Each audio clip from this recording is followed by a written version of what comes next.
আজকে লেকচারে আমরা কি শিখবো? মালিকানা সত্ত্বের উপর প্রভাব বিস্তারকারী কথা সম্পর্কে আলোচনা করবো। কি নিয়ে আলোচনা করবো? মালিকানা সত্ত্বের উপর মালিকানা সত্ত্বের উপর প্রভাব বিস্তারকারী উপাদান।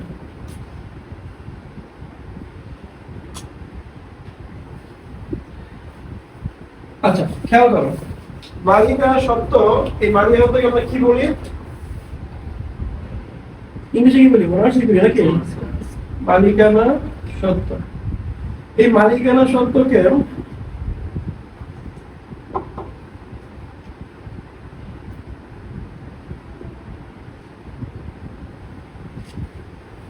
এই ওনার সিকিউরিটি বলতে আমরা কি চিন্তা করি? আমরা এর পূর্বের লেকচারে আলোচনা করছিলাম মালিক প্রতিষ্ঠানে কি দেয়? টাকা দেয়। তো মালিক প্রতিষ্ঠানে যে টাকাটা দেয় সেই টাকাটা কি আমাদের মূলধন না? মালিক কি আকারে টাকা দেয়? টাকাটা মূলধন আকারে দেয়। সেটাকে আমরা কি বলি? ক্যাপিটাল। তাহলে এই ক্যাপিটালকে আমরা সংক্ষেপে বলি কি? সি দ্বারা প্রকাশ করি। কি দ্বারা প্রকাশ করি? তাহলে এখন চিন্তা করো, মালিক যখন প্রতিষ্ঠানে মূলধন দেয়, সেটা মূলধন কি? মালিকের হয়তো একটা বড় অংশ। মানে যদি এভাবে চিন্তা করি, মূলধন মালিকেরা সত্ত্বের বড় একটা অংশ যদি থাকে, বাকিটা তার আদার্স ফ্যাক্টর অ্যাকাউন্ট তৈরি হয়। কিন্তু মেইনলি কি মূলধন কি মালিকের হয়তো সবচেয়ে বড় অংশ। এখন এই মালিকের হয়তো হওয়ার পিছনে কারণ কি ছিল? মূলধন। এখন মূলধন যখন প্রতিষ্ঠান দিচ্ছি, তাহলে মালিকের অধিকার বাড়ছে না কমছে? বাড়ছে। তাহলে মালিকের অধিকার যদি বাড়ে, তাহলে ক্যাপিটাল দেওয়ার ফলে কি বাড়তেছে? মালিকের অধিকার বাড়তেছে। মালিকের অধিকার বাড়লে, মূলধন বাড়লে আমরা কি আকারে দেখাই? ক্যাপিটালকে প্লাস্টিক আকারে দেখি। কেন দেখি? বুঝতে পারছি? তার মালিকের অধিকার বাড়াই যাচ্ছে। বুঝতে পারি? বুঝছেন?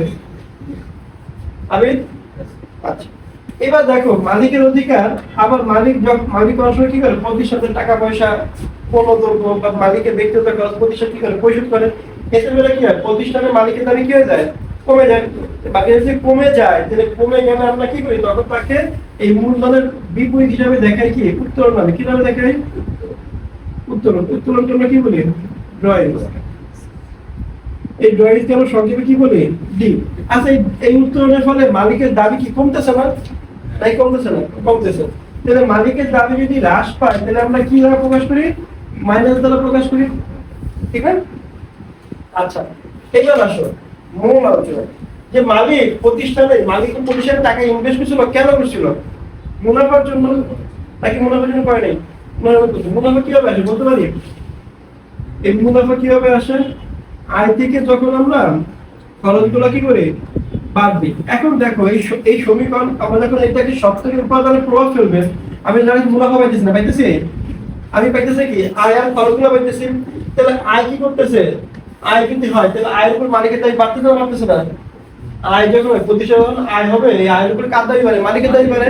তো মালিকের দাবি যদি বাড়ে, তাহলে কি আয়ের ফলে কি মালিকের দাবি বাড়তেছে না বাড়তেছে না? বাড়তেছে।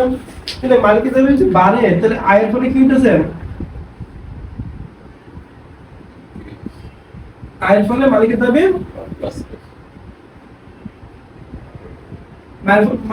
কিন্তু বাড়তেছে। তাহলে এখন যদি খেয়াল করি, যদি আয় আমাদের বৃদ্ধি পায়, আয় যদি কি পায়? বৃদ্ধি পায়, তাহলে মালিকের দাবি বাড়বে। আর আয়টা যদি কি পায়? হ্রাস পায়, তাহলে মালিকের দাবি কি হয়ে যাবে? কথা বুঝতে পারছেন? আচ্ছা, এইবার আসো এই খরচ নিয়ে আলোচনা করি। এখন দেখো, প্রতিষ্ঠান যদি মুনাফা যদি মালিক নিয়ে যায়, তাহলে আয় থেকে খরচ বাদ দিতে। তাহলে এখন আয়ের উপর যদি মালিকের অধিকার আছে, আবার খরচ হলে কি মালিকের দাবিটা কমে যেতেছে না? কমতেছে না? কথা কি বুঝতে পারতেছেন? আচ্ছা, তাহলে খরচ যদি হয়, তাহলে খরচ হলে কি মালিকের দাবি কমবে না বাড়বে? খরচকে আমরা কি বলি? এক্সপেন্স। এক্সপেন্সকে আমরা কি দ্বারা প্রকাশ করি? ইএক্স বা ই দ্বারা প্রকাশ করি। আর রেভিনিউকে কি দ্বারা প্রকাশ করি? রেভিনিউকে আমরা আর দ্বারা প্রকাশ করি। কথা বুঝতে পারছেন? এখন এক্সপেন্স যখন হবে, এক্সপেন্সের ফলে এক্সপেন্স যখন বাড়বে, তখন মালিকের দাবি প্রতিষ্ঠানে কি হইতেছে? কমতেছে। এই জন্য কি করবো? আমরা মালিকের থেকে খরচগুলো কি করবো? মাইনাস করবো। আর যখন হ্রাস পাইতেছে, তখন কি মালিকের দাবি বেড়ে যেতেছে। কারণ কি? খরচটা যদি না লাগে, তাহলে মালিকের দাবি কখন বেড়ে যাবে? তাহলে বেড়ে গেলে আমরা কি করি তখন?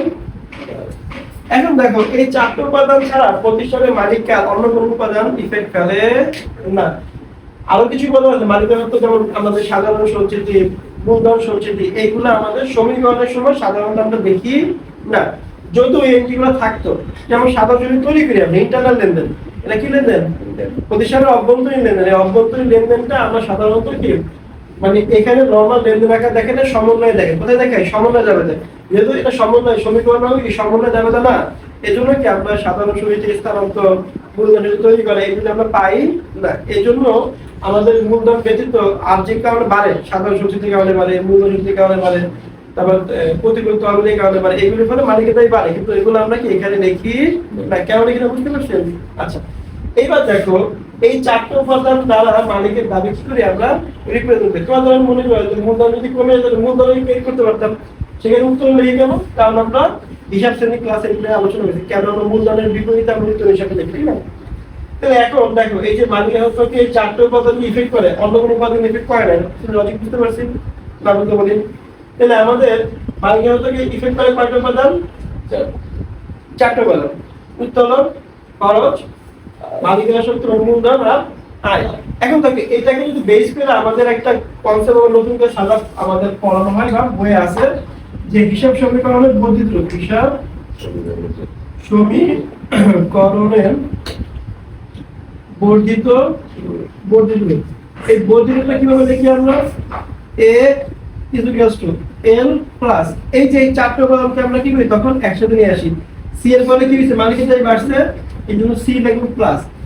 এবার দেখো আমার d এর ফলে কি মালিকের দায় কমে যায়, এটা মাইনাস d। আবার কি এই i এর ফলে কি মালিকের দায় বেড়ে যায়, এটা প্লাস r। আর এই যে খরচের ফলে কি আমাদের মালিকের দায় কমে যায়, এজন্য মাইনাস ex। দেখো তো হিসাব সমীকরণের বর্ধিত রূপটা কেন এরকম হলো বুঝতে পারছি? তার মুখস্থ করা লাগলো। আমরা পূর্বের লেকচারে কেন a l plus y হয় সেটা বুঝলাম। এখন ক্লাসে আমরা l a l এটা আগে আমরা পেয়েছি plus c minus d r এবং কি ex এটা কেন মাইনাস হয় সেটা বুঝতে পারছি। Reason clear? আচ্ছা ঠিক আছে।